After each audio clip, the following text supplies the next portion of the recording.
Hello, I'm Elizabeth Johnson with the Iowa Civil Rights Commission. Our agency's mission is to end discrimination within the state of Iowa. To achieve this goal, the Commission enforces the Iowa Civil Rights Act.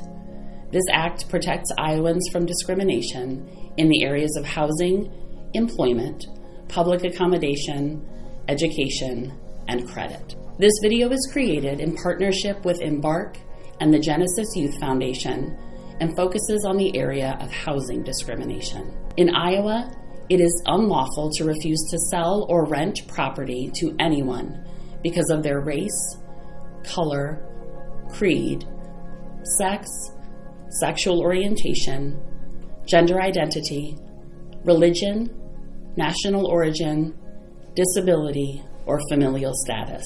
It is also unlawful to treat tenants differently based on these characteristics. An example of this is a landlord fixing a white person's heating, but neglecting to do the same for a person of color.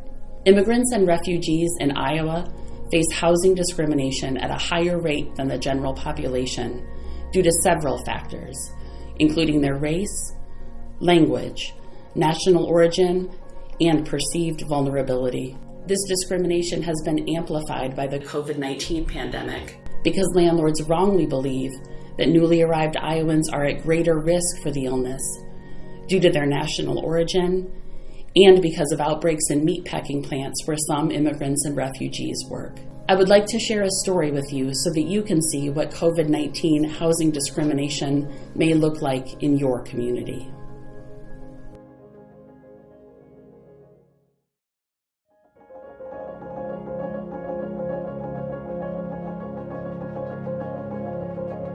There are so many Liberians that live here in Iowa, pretty close to 7 or 8,000 Liberians that live here. Most of the Liberians that live here came here to Iowa because of the economic reasons. In this economic setting here, there are a lot of jobs here in Iowa compared to other places, and that's why most of the Liberians came here to seek better living. On a day-to-day basis, I keep contact with most of the Liberians that live here. Currently, I'm serving also as an outreach person for Genesis in the community. Most of the refugees didn't go to school. Those that didn't go to school and didn't have little education or none, they have language problems. Beginning of the COVID-19, most of the community people are facing food problems. Most of them don't have food. I serve as a volunteer for house to house to serve our people with food that are provided by Genesis and other organizations. Discrimination in this country, especially with the Liberians, comes in so many forms. People come to me with problems that they face with housing. Landlords. Most of the landlords, they always want to know how many children these African immigrants got before they could get them their apartments. And most of the people that came from the refugee camps, they came with their children. Some of them here, they have their grandchildren living with them. And so because of the number of children that they have with them, most of the landlords have refused to give them place to rent. And that has been one of the serious problems with the Liberian people, even the immigrants as well, not only Liberians alone, but some other Africans as well. I have not had any complaint from any of the Liberians concerning being refused, but there are other things that make it difficult for them to get into Section 8 process, especially at this particular time. They expect them, they don't go into offices, they got to go online to apply. But most of the people, some of them, the older people that cannot read and write, ain't nobody to help them. So it makes it difficult for them to, get placed into housing and stuff like that. Some of them don't know, majority don't know.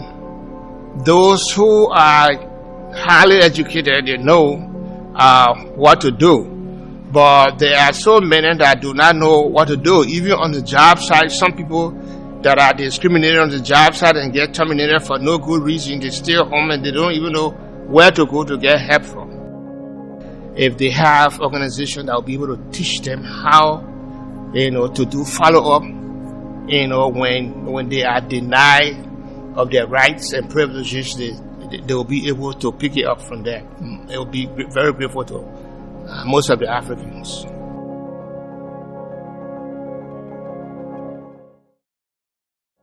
If you have been the victim of housing discrimination, the Iowa Civil Rights Commission would like to hear from you.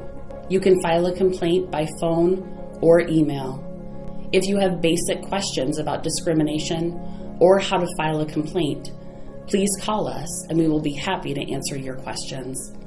Filing a complaint with our agency is free, and you do not need a lawyer to file a complaint. All you need is a good faith belief that discrimination occurred. By filing your complaint with the Iowa Civil Rights Commission, you can help hold parties accountable who act unlawfully, and you can help the Iowa Civil Rights Commission end discrimination in Iowa. Thank you.